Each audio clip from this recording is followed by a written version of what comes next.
From Wish TV and the All Indiana Podcast Network, this is the News 8 Daily 8 Podcast, a Wish TV News 8 update. Hi, this is Hannah Mordeau, and this is your News 8 Daily for Wednesday, May 29th. It's starting out a little bit gloomy outside. Clouds and cool temperatures in the 50s. We're going to have a few spotty showers expected, but Wednesday will be mostly dry. Expected to get to the 70s today. iTeammate will press for more answers this morning as IMPD offers new details about a deadly shooting by an officer and 3 arrests that followed. Police say it started when a man demanded a woman's keys and took off with her car on the east side of Indy Tuesday morning. Officers say that they later found the car and the suspect armed at the Arborstone Apartments near 38th and Post Road. IMPD says officers tried to arrest the man, but he ran off. Investigators say when the man dropped something and went to pick it up, the officer fired a shot, then fired 2 more as he kept running, hitting him at least once. IMPD Chief Chris Bailey says investigators found 2 guns at the scene. Both of them had extended magazines and one was equipped with a machine gun conversion device. IMPD announced late last night that officers on the case found and arrested 3 more people, 1 for a role in the carjacking and the other 2 for unrelated cases. The department promises more details this morning.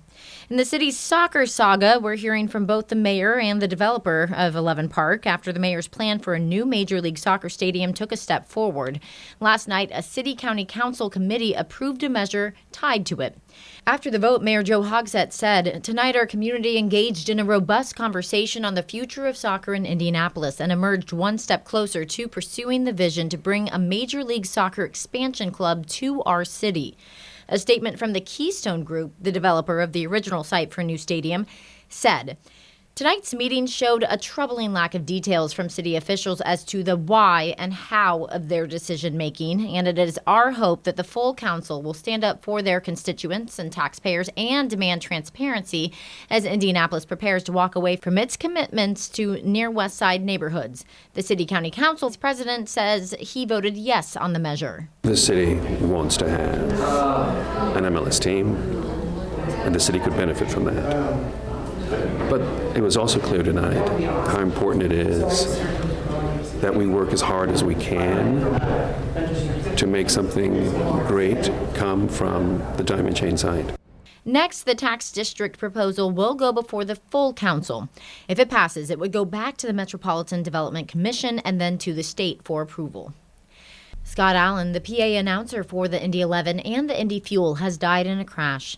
Both teams made the announcement on social media last night. The owner of the Indy Fuel says Allen was killed in an accident Monday. The team said Allen was a cornerstone of the Indy Fuel and had been the voice of the team for 10 seasons.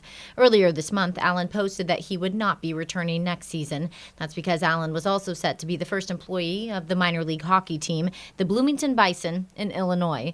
Memorial services have not been announced. Scott Allen was 59 years old.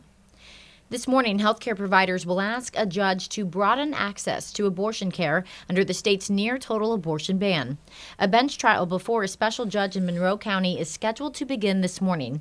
Right now, the state law only allows for abortion in cases of rape, incest, and fatal fetal anomalies, or when the life of the mother is at risk, and they can only be done at hospitals. Planned Parenthood is asking the judge to expand those medical exemptions and to block the hospital-only requirement. Healthcare providers say the ban's abortion exemptions are too narrow. In court filings, the state called Planned Parenthood's claims vague and ambiguous. The bench trial is scheduled to go through Friday. Brace for a big detour. Road crews plan to shut down part of 465 on the southeast side at the end of this week. You won't be able to go south from I-70 to I-65. INDOT says the shutdown should start Friday and last 3 weeks. The detour is to stay on I-70 and pick up again on I-65 downtown. INDOT crews are also set to close most of the ramps on 465 in the construction zone, limiting access in both directions. Also expect lane closures from 46th Street to the full shutdown. Today, the Indianapolis Indians are taking the field. They have a game at 6:35. They're also hoping to grow America's pastime ahead of the game. They're inviting kids to take the field. Colin Bailey is there and tells us who can go. Good morning. 1,000 bike helmets for youth and adults are being given away. And also, I'm going to put this down in this beautiful green grass. we're talking baseball out here.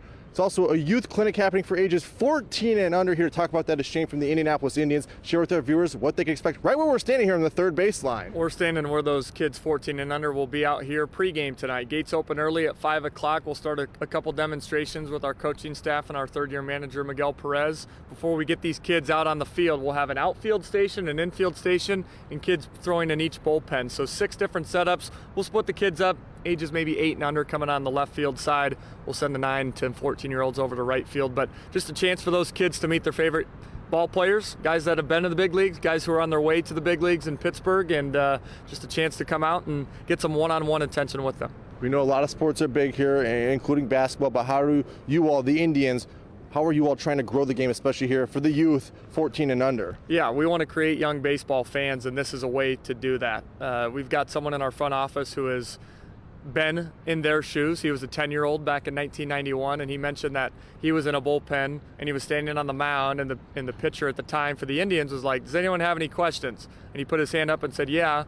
And then he kind of froze. I mean, that's just kind of, you get starstruck when you're young and you look at someone that you idolize like that. So, you know, it made him a lifelong baseball fan, and that's what we're all about as Indy's hometown team. We're the longest running sports franchise here in Indianapolis, first season all the way back in 1902. So this is season 122, and I mentioned on an earlier segment that baseball fans, it's generational. So you remember the first ball game you went to, whether it was with your parents or grandparents, and that just gets passed down generation to generation. This is creating the next generation of baseball fans. And quickly talk about attendance. I know a lot of teams are going to be skipping practice to come here. Yeah, attendance is going to be great. We've got an A, B, C, and D plan for the youth clinic, and it's all dependent on what's going on with the weather. You see the tarp on the field right now, but that was for the overnight weather that rolled through. It's going to be a beautiful evening. Low, temperatures in the low 70s. Sunshine is out, so we're going to have the full field ready for use. And like I said, gates open at 5 o'clock. It's going to be a good crowd, but ticket in this youth clinic is included in the price of admission. So get tickets today, bring your kids out, and have a ball. Should be a fun time. Thanks for joining us. You can find all the information on our website, tickets about the clinic, and all that good stuff. But for now, in downtown Indianapolis, I'm Colin Bailey for Wish TV, wishtv.com, or follow us on Facebook for updates. Just south of us in Louisville, there's a hearing today in the case against the world's #1 golfer, Scottie Scheffler. A spokesperson for the Jefferson County Attorney's Office did not give a reason for the hearing. Scheffler is facing several charges, including felony assault on a police officer, criminal mischief, and reckless driving. Earlier this month, police say Scheffler drove past and ignored directions from officers who were working a deadly crash outside of the Valhalla Golf Club. It happened just before the second round of the PGA Championship. Scheffler denies those allegations and will not be at the hearing today. Major news from Indiana racing great Tony Stewart. His racing team is shutting down. Stewart-Haas confirms this NASCAR season is its last. The team has 6 drivers, including Chase Briscoe from Mitchell, Indiana. Stewart and co-owner Gene Haas has released a statement together. They write, "The commitment needed to extract maximum performance while providing sustainability is incredibly demanding, and we've reached a point in our respective personal and business lives where it's time to pass the torch." This morning, a familiar racing face will be ringing the bell at the NASDAQ for at least the third time. Indy 500 winner Joseph Newgarden will be there ringing the bell at 9:30 this morning. And speaking of your business headlines, T-Mobile announced it will acquire U.S. Cellular's wireless operations in a deal worth $4.4 billion. Customers of U.S. Cellular can choose to stay on their current plan or transfer to T-Mobile at no cost. They can also get new benefits like streaming and free international data roaming. Customers who live in rural parts of the country are expected to have better coverage as well.